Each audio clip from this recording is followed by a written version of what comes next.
everyone. Welcome to the Robert and Frances Fullerton Museum of Art. I am so happy that you are here today. I am Dr. Kate Liszka. I'm an associate professor of history and also the Benson and Pamela Herrera Fellow in Egyptology. And I'm here with Dr. Meredith Brand. Hi, I am the W. Vincent Herrera Scholar in Residence for Egyptology at CSUSB, and I'm here with Dr. Liszka to talk about Shabtis.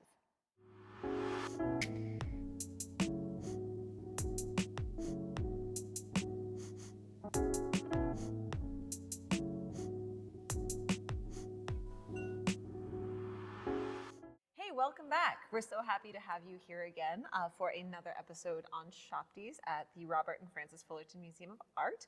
And since our last episode, we found another very cool Shabti that actually relates to the one we just talked about. So who is this and why does he look different? Well, we were just talking about low-cost materials for Shabti, and this is a great example of a low-cost material to make a Shabti. This is made out of clay. This would have been made from a simple pinching and adding the clay applique and molding and squishing in all these different places, and it was fired just like a pot would be in a kiln. But this Shabti is a little bit different than the other ones we've seen. Yes, this is what's known as an overseer Shabti. So do you remember how Dr. Brand was talking about how you would have upwards of 365 to 400 Shabtis in your tomb? Well, that's because you would want a Shabti to work for every day of the year. And here we've already shown you a number of the worker Shabtis. You can always spot a worker Shabti because of the hose and because they are in usually a mummiform type of thing. But with such a large labor force, you often need people to oversee them and to make sure that they stay on task in their labor. And that's exactly where an overseer Shabti comes in. And you can usually spot the difference in the fact that overseer Shabtis have these amazing kilts that come out at angles. Now, because this is a cheaper material, you can see that is specifically an overseer Shabti because he has a kilt. But at the same time, if you looked at other objects in other museums, they have much nicer kilts that are also decorated in very cool patterns. So this guy had his starched kilt that would have flared out, and he wasn't actually doing any of the backbreaking labor. Wearing a kilt like that, you're not going to work. Right. But he was there to oversee everyone. So this tells us a little bit about labor in ancient Egypt. So the patterns that they recognized in their actual working lives, where you would have field hands, laborers, and various levels of overseers in charge of them, that continued into the afterlife, and we can see it in these Shabtis. So how would somebody go about buying one of these Shabtis? Well, these Shabtis, they were sold, and we have a couple really interesting texts that give us more information about the sale of Shabtis.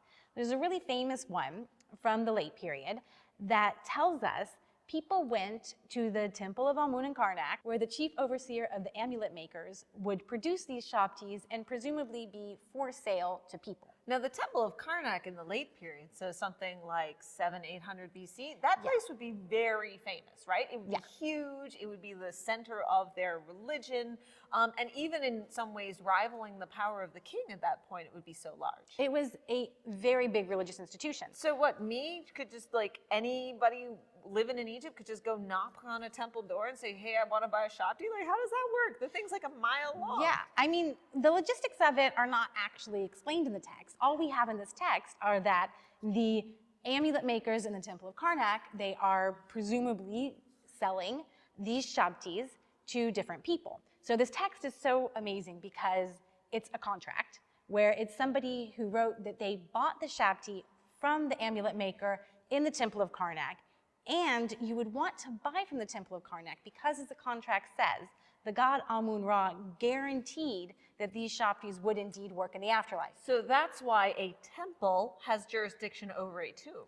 Well, it's why you'd want to buy from a temple. I mean, people certainly probably they would have bought from non-temple producers of Shabtis and figures like this, but it seems from this text that the temple of Amun guaranteed the power of the gods to make sure that your Shabtis are going to work in the afterlife. So what would you use to buy a Shabti like this? Well, at this time, you would use anything from a certain weight of copper.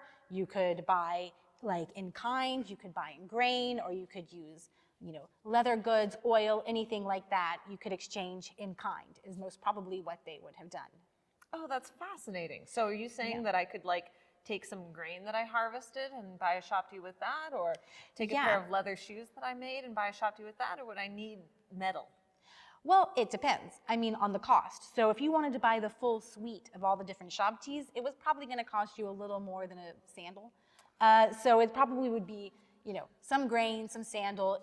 Transactions were made easier if you had a piece of copper, but these were certainly things that were to be purchased by people from different Shabti makers, different faience makers. That's fascinating. So is this contract something like an upfront request? Like the guy goes to the temple and say, hey, I'd like to buy something, and this is like the MOU of what he wants? Or is this like a receipt? Like, thank you for my suite of Shabtis.